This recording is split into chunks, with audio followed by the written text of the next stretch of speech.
Bonjour à tous. Pour ceux qui me connaissent déjà, vous le savez, j'ai l'habitude de présenter le marketing de réseau, de transmettre des valeurs, de transmettre certaines techniques, de transmettre aussi le potentiel de cette industrie du marketing de réseau.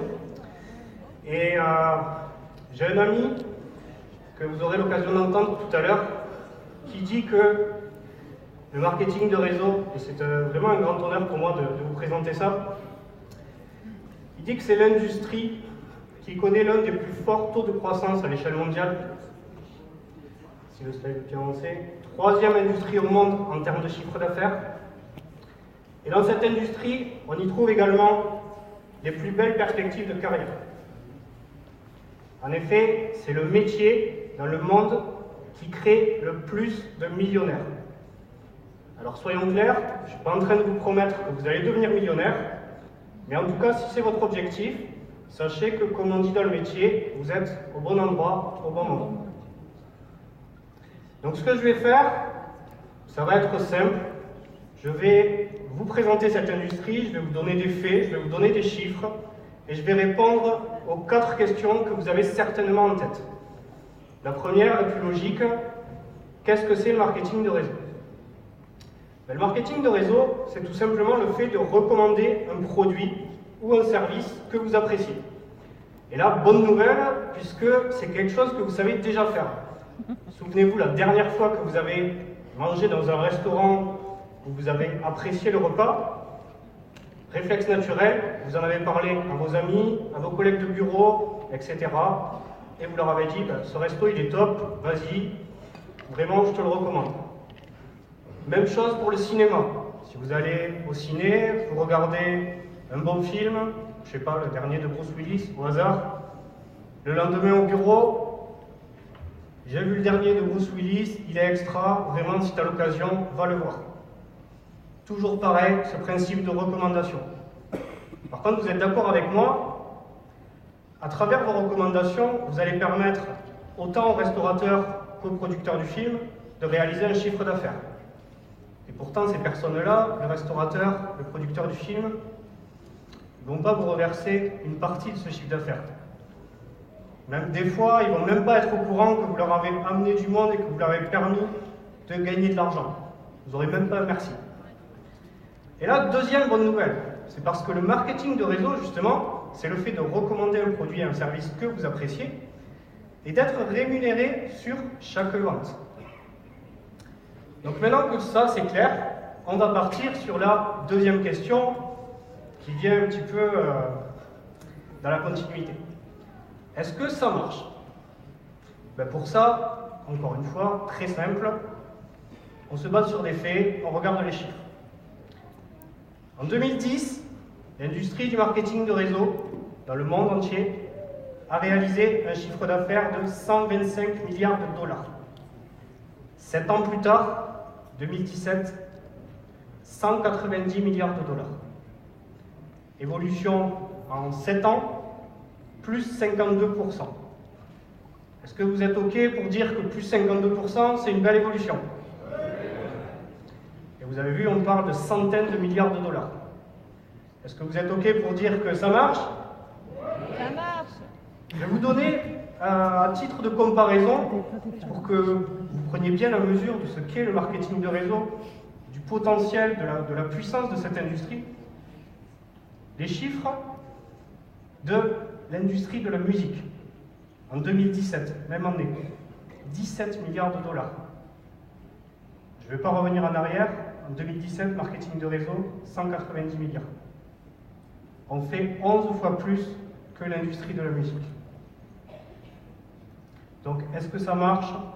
Je pense qu'on peut dire un grand oui.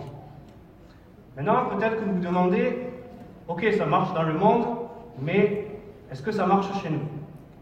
Donc, on va creuser un petit peu plus. Et on va aller voir, est-ce que ça marche en Europe ? On va reprendre les mêmes chiffres. 2017, les 190 milliards de dollars ont été générés par 117 millions de distributeurs dans le monde. Ça nous fait une moyenne de 1684 dollars générés par le distributeur moyen dans le monde. On fait la comparaison avec l'Europe. Sur la même année, toujours 2017, 34,4 milliards de dollars, ont été générés en Europe, et cela par 15 millions de distributeurs.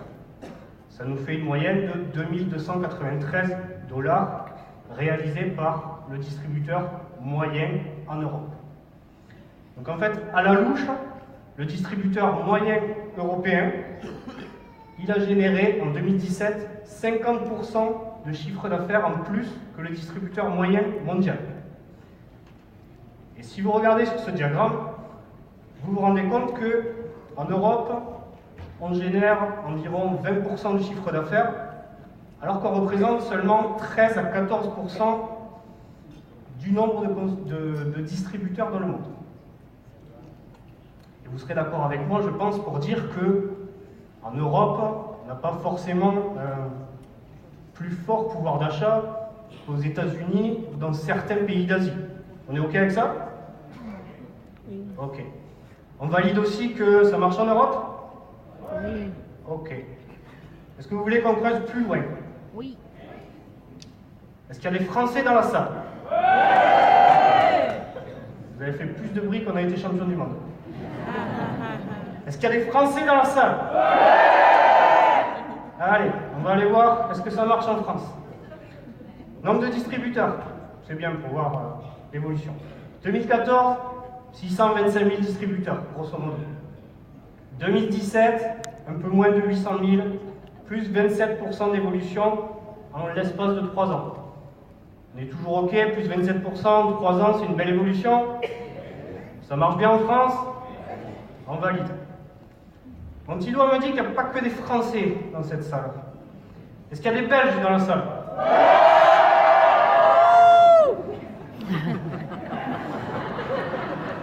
Je ne vous fais pas répéter parce qu'en Belgique c'est juste une fois.